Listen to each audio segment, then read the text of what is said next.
صلی علی سیدنا محمد وعلی آلہ وصحبہ۔ بسم اللہ الرحمن الرحیم۔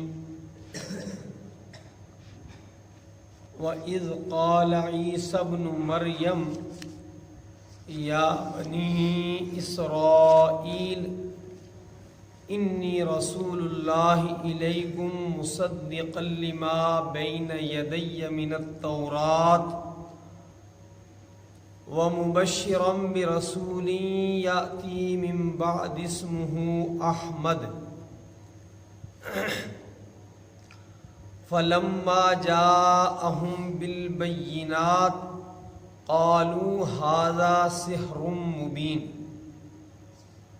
وَمَنْ أَظْلَمُ مِمَّنِ افْتَرَىٰ عَلَى اللَّهِ الْكَذِبَ وَهُوَ يُدْعَىٰ إِلَى الْإِسْلَامِ وَاللَّهُ لَا يَهْدِي الْقَوْمَ الظَّالِمِينَ يُرِيدُونَ لِيُطْفِئُوا نُورَ اللَّهِ بِأَفْوَاهِهِمْ وَاللَّهُ مُتِمُّ نُورِهِ وَلَوْ كَرِهَ الْكَافِرُونَ هُوَ الَّذِي أَرْسَلَ رَسُولَهُ بِالْهُدَىٰ ودين الحق ليظهره على الدين كله ولو كره المشركون وَإِذْ اور یاد کیجئے جب قالا کہا عیسیٰ ابن مریم مریم کے بیٹے حضرت عیسیٰ علیہ السلام نے یا بنی اسرائیل اے بنی اسرائیل انی بے شک میں رسول اللہ تعالیٰ کا رسول ہوں الیکم تمہاری طرف مصدقاً تصدیق کرنے والا ہوں لما بین یدیّ جو مجھ سے پہلے دی گئی من التورات وَمُبَشِّرًا اور میں خوشخبری دینے والا ہوں۔ یہ جو میں نے کہا ہے نا میں خوشخبری دینے والا ہوں، پیچھے سے اس کا تعلق ہے انی رسول اللہ علیکم کہ بے شک میں اللہ تعالیٰ کا رسول ہوں، تصدیق کرنے والا ہوں اس کی جو مجھ سے پہلے تورات آپ کو دی گئی، اور خوشخبری دینے والا ہوں، مبشر خوشخبری دینے والا برسول ایک رسول کی یاتی آئے گا وہ من بعدی میرے بعد اسمہ اس کا نام ہوگا احمد۔ حضرت عیسیٰ علیہ السلام کا اللہ رب العالمین نے جب بحیثیت رسول تقرر کیا، ان کی بعثت فرمائی بحیثیت رسول کے، تو اس واقعے کو اللہ رب العالمین بیان فرما رہے ہیں، اور مقصد اس کا یہ ہے کہ جناب رسول اکرم صلی اللہ علیہ وسلم کو بتانا ہے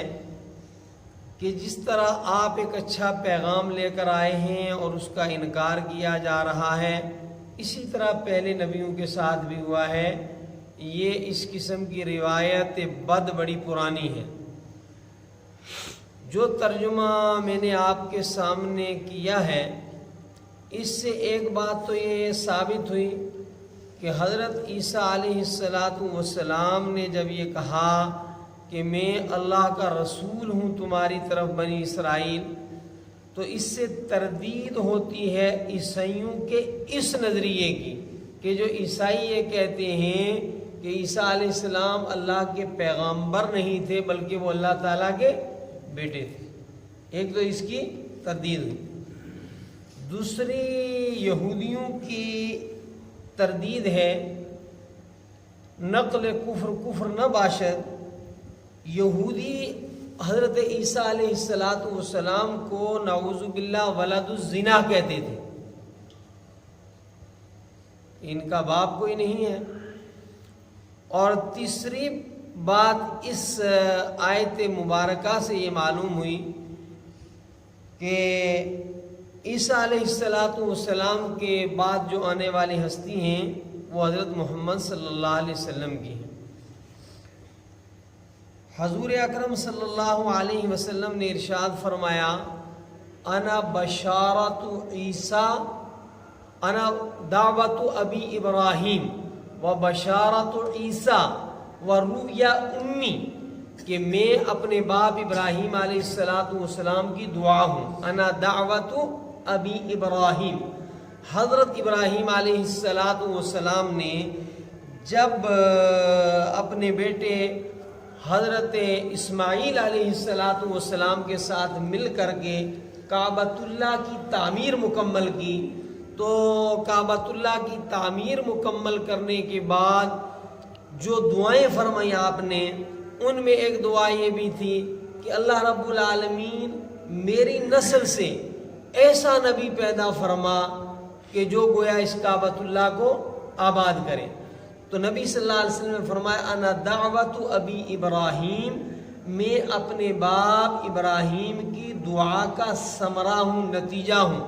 و بشارت عیسیٰ، اور میں حضرت عیسیٰ علیہ السلام کی وہ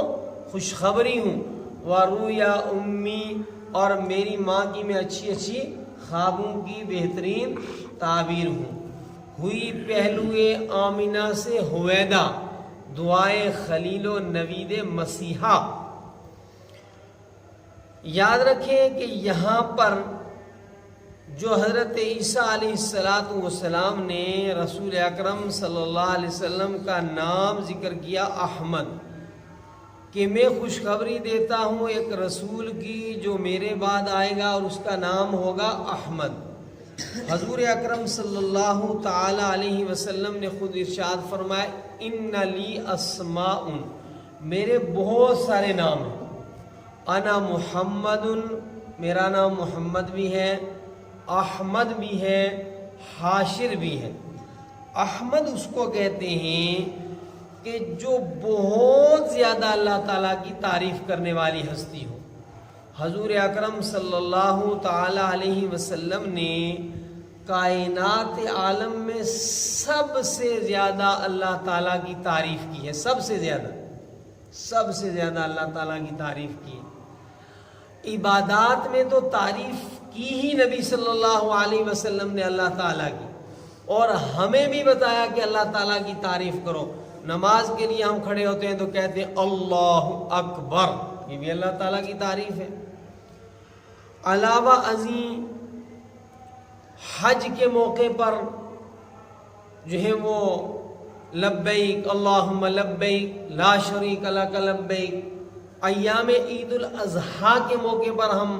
اللہ تعالیٰ کی کبریائی اور اس کی عظمت کے ترانے گاتے ہیں، اور موقع موقع سے اعمال عادیہ میں بھی خود رسول اکرم صلی اللہ علیہ وسلم نے بھی اللہ تعالیٰ کی تعریف فرمائی اور امت کو بھی اس کی تعلیم دی کہ وہ امور جو عادتاً ہوتے ہیں، مثلا ہمارا سونا ہے، ہمارا بیدار ہونا ہے،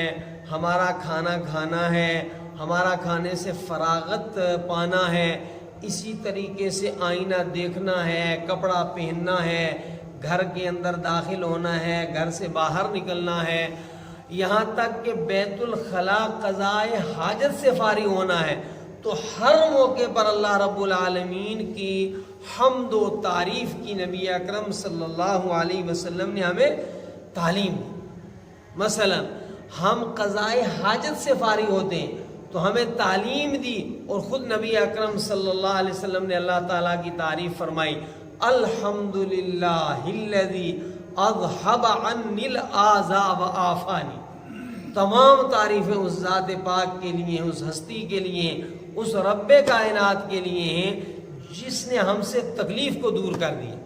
ہم سو کر کے بیدار ہوتے ہیں، آرام ملتا ہے، ایک سکون حاصل ہوتا ہے ہمارے جسم کو، تو ہمیں دعا سکھائی الحمدللہ الذی احیانا بعد ما اماتنا والیہ النشور۔ تو رسول اکرم صلی اللہ علیہ وسلم کا نام جو احمد ہے، اس کا مطلب یہ ہے کہ وہ ذات، وہ ہستی کہ جس نے اللہ تعالیٰ کی سب سے زیادہ تعریف کی۔ دوسری بات اس میں یہ عرض کرنے کی ہے کہ رسول اکرم صلی اللہ علیہ وسلم کے دنیا میں تشریف لانے کی خوشخبری ہر زمانے کے نبیوں نے دی ہے۔ انجیل کے اندر، تورات کے اندر، باوجود کہ بہت کچھ ان میں تحریف کر دی گئی ہیں، یعنی بہت کچھ ان میں تبدیلیاں کر دی گئی ہیں، ان تبدیلیوں کے باوجود وہ محرف شدہ، وہ تبدیل شدہ جو انجیل ہے آج دنیا میں، تورات ہے جو آج دنیا کے اندر، ان کے اندر بھی باوجود جو ہے مٹانے کے،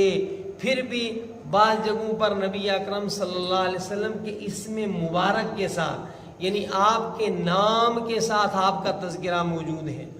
اور بعض جگہوں پر ان کتب سماویہ میں، ان محرف شدہ کتب سماویہ میں حضور نبی اکرم صلی اللہ علیہ وسلم کے نام کا ایک متبادل نام ہے جو یہی معنی ظاہر کرتا ہے، اس کا ذکر موجود ہے۔ بعض جگہ ان کتابوں کے اندر حضور نبی اکرم صلی اللہ علیہ وسلم کے اوصاف کا تذکرہ ہے، بلکہ اس پر میری تقریریں موجود ہیں کہ حضور اکرم صلی اللہ علیہ وسلم کا تذکرہ ہی نہیں، حضور اکرم صلی اللہ علیہ وسلم کے صحابہ کا بھی تذکرہ پرانی کتابوں میں موجود ہے، حضور اکرم صلی اللہ علیہ وسلم کے خلفائے راشدین کا تفصیل کے ساتھ تذکرہ پرانی کتابوں کے اندر موجود ہے۔ فلما جاءہم بالبینات، پھر جب آئے عیسیٰ علیہ السلام ان کے پاس بالبینات، کھلی ہوئی نشانیوں کے ساتھ، قالو، کہا انہوں نے، بنی اسرائیل نے، ھذا سحر مبین، یہ تو کھلا ہوا جادو ہے۔ سحر کہتے ہیں جادو کو، دو لفظ سے یاد رکھو گے، ایک ہے سحر اور ایک ہے سحر۔ سحر کہتے ہیں جادو کو، اور سحر کہتے ہیں صبح کے وقت کو، شب کے آخری حصے کو، باوقت سحر، یعنی صبح صادق ہونے سے کچھ پہلے کے رات کے وقت کو سحر کہتے ہیں۔ حضرت عیسیٰ علیہ السلام نے جب انہیں یہ کہا کہ میں تورات کی تکذیب نہیں تصدیق کرنے والا ہوں، جو کتاب پہلے اللہ تبارک و تعالیٰ تمہارے پاس بھیج چکے ہیں، میں اسی شریعت پر چلنے والا ہوں، اور اپنے بعد ایک عظیم الشان رسول جس کا نام احمد ہے اس کی خوشخبری دینے والا ہوں۔ اور پھر اس شان کے ساتھ عیسیٰ علیہ السلام تشریف لائے کہ انہوں نے معجزات دکھائے، کھلے ہوئے معجزے تھے جو نبی کے علاوہ، رسول کے علاوہ کوئی نہیں دکھا سکتا، لیکن اس کے باوجود بس بد نصیبوں نے کہا کہ یہ تو کھلا ہوا جادو ہے۔ حضور اکرم صلی اللہ علیہ وسلم پر ان آیات مبارکہ کا نزول فرما کر اللہ تبارک و تعالیٰ یہ بتانا چاہتے ہیں کہ یہ نئی بات نہیں کہ آپ کی رسالت کی تکذیب کی جا رہی ہے، آپ کو جھٹلایا جا رہا ہے، بلکہ آپ سے پہلے نبیوں کے ساتھ بھی انسانوں نے یہی کچھ کیا ہے۔ وَمَنْ أَظْلَمُ، کون اس سے بڑا ظالم ہے، مِمَّنِ افْتَرَىٰ عَلَى اللَّهِ الْكَذِبِ، جو گھڑتا ہے اللہ تبارک و تعالیٰ کے اوپر جھوٹ، وَهُوَ يُدْعَىٰ إِلَى الْإِسْلَامِ، حالانکہ وہ اسلام کی طرف بلا رہے ہیں۔ وَاللَّهُ لَا يَهْدِي الْقَوْمَ الظَّالِمِينَ، اور اللہ تعالیٰ نہیں ہدایت دیتا ہے ظلم کرنے والے لوگوں کو۔ نبی کا انکار کرنا اور نبی پر جو کتاب نازل ہو اس کا انکار کرنے والے سے بڑا ظالم کوئی نہیں ہو سکتا۔ یریدون لیطفئوا نور اللہ بافواہہم، چاہتے ہیں وہ، یریدون وہ چاہتے ہیں، وہ منکرین رسول چاہتے ہیں، وہ وحی کا انکار کرنے والے چاہتے ہیں، لیطفئوا، تاکہ بجھا دیں وہ، نور اللہ، اللہ تعالیٰ کے نور پاک کو، بافواہہم، اپنے منہ سے، یعنی ایسے بدبخت ہیں یہ چراغ نبوت کو، یہ شمع وحی کو اپنے منہ کی پھونکوں سے بجھانا چاہتے ہیں۔ نور سے مراد یہاں قرآن حکیم بھی ہو سکتا ہے اور نور سے مراد یہاں رحمت دو عالم صلی اللہ علیہ وسلم بھی ہو سکتے ہیں۔ یاد رکھیں کہ رسول اکرم صلی اللہ علیہ وسلم یقیناً نور ہدایت ہیں۔ نور ہدایت کا انکار تو کفر کے مترادف ہے۔ آپ صلی اللہ علیہ وسلم کے جسم اطہر سے آپ کے ذریعے جو نور کی کرنیں پھوٹی ہیں تو انہوں نے ساری دنیا کے اندر ہدایت کی، علم کی، انصاف کی شمعیں روشن کی ہیں۔ یریدون لیطفئوا نور اللہ بافواہہم، چاہتے ہیں وہ کہ بجھا دیں وہ اللہ کے نور کو اپنے منہ سے، یعنی اپنی پھونکوں سے، لیکن یاد رکھیں واللہ متم نورہ ولو کرہ الکافرون، اور اللہ تعالیٰ تمام کرنے والا ہے، مکمل کرنے والا ہے نورہ، اپنے نور کو، ولو کرہ الکافرون، اگرچہ منکرین، حقیقت کا انکار کرنے والے انکار کرتے رہیں۔ اس چراغ نبوت کو کوئی بجھا نہیں سکتا۔ حضرت عیسیٰ علیہ السلام نے انجیل میں جو رسول اکرم صلی اللہ تعالی علیہ وسلم کے متعلق خوشخبریاں سنائیں اور آپ کے اوصاف اور کمالات کو بیان کیا، ان میں یہ بھی تھا کہ اس آخری نبی کی چاہے کتنی ہی مخالفت ہو، آسمان و زمین تو ختم ہو سکتے ہیں لیکن آخری نبی کا مشن کبھی مٹ نہیں سکتا۔ تو جس کا مشن نہیں مٹا گویا وہ خود نہیں مٹا۔ فرمایا وہ چاہتے ہیں کہ پھونکوں سے، اپنے منہ کے پھونکوں سے جو ہیں وہ چراغ نبوت کو بجھا دیں۔ نور حق شمع الہی کو بجھا سکتا ہے کون؟ جس کا حامی ہو خدا اسے مٹا سکتا ہے کون؟ تو فرمایا نہیں، یہ نبوت کا چراغ رب العالمین نے جلایا ہے، اسے کوئی نہیں بجھا سکتا، اس کو تو اللہ تعالیٰ نے کمال تک پہنچانا ہے۔ واللہ متم نورہ ولو کرہ الکافرون، اور اللہ تعالیٰ مکمل کرنے والا ہے اپنے نور کو اگرچہ کافروں کو ناپسند ہے۔ هو الذی ارسل رسولہ بالہدی ودین الحق لیظہرہ علی الدین کلہ ولو کرہ المشرکون۔ اور وضاحت فرمائی اللہ تعالیٰ نے اس میں، هو الذی، وہی ہے جس کو ارسل، بھیجا ہے، رسول، وہی اللہ ہے کہ جس نے بھیجا ہے رسولہ، اپنے رسول کو۔ یہ رسول خود بخود نہیں آئے، بھیجا ہے اللہ رب العالمین نے۔ هو الذی، وہی ذات کے جس نے بھیجا اپنے رسول کو بالہدی، ہدایت کے ساتھ، ودین الحق، اور حق سچ دین کے ساتھ، سچے مذہب کے ساتھ اس رسول کو بھیجا ہے۔ اور کیوں بھیجا ہے؟ دین حق اور چراغ ہدایت دے کر، لیظہرہ، تاکہ وہ اللہ تعالی غالب کر دے،